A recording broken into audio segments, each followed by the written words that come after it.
Puntadewa. Prabu Puntadewa iku ratu ing Ngamarta. Putrané Pandhudewanata lan ibuné Dewi Kunti. Garwané Puntadewa aran Dewi Drupadi. Peputra Raden Pancawala. Puntadewa gadhahi watak jujur, ora tau nesu, lembah manah, lan seneng ngalah. Puntadewa kagungan getih putih utawa diarani Ludira Seta lan jiwa suci. Puntadewa kuwi pambarepe Pandhawa. Kagungan kasekten kang linuwih. Puntadewa duwé pusaka kang ampuh aran Jamus Kalimasada. Pusaka mau awujud kitab kang bisa nguripake wong sing wis mati. Prabu Puntadewa asmané akeh.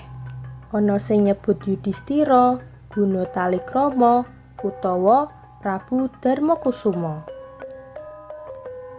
Sajroné dadi raja, Prabu Puntadewa tansah tumindak adil lan ngutamakake kepentingane rakyat lan ora sewenang-wenang. Mula negarane gemah ripah loh jinawi.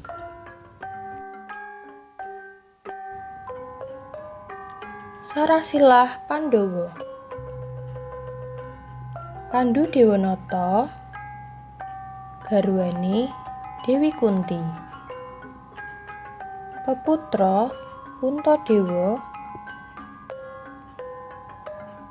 Werkudara, Janaka, lan garwané Dewi Madrim. Peputra Nakula lan Sadewa.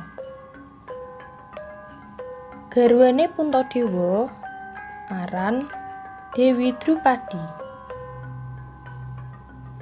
Peputra Raden Pancawala.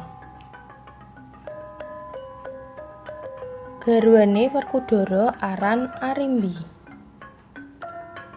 Peputra Raden Gatotkaca. Garwané Janaka aran Sembadra. Peputra Raden Abimanyu.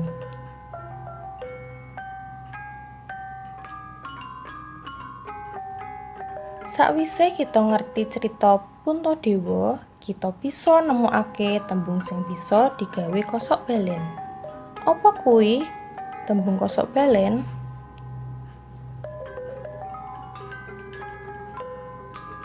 Tembung kosok balen yaiku tembung kang duwé teges kosok balene karo tembung kang dikarepake.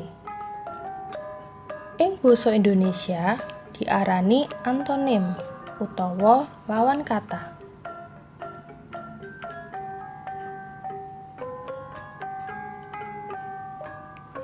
Kosok balen bisa ditulis kanthi lambang iki.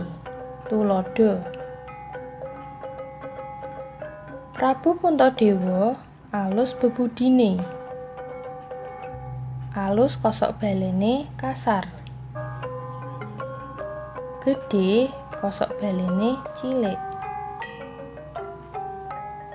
Menang kosok balene kalah.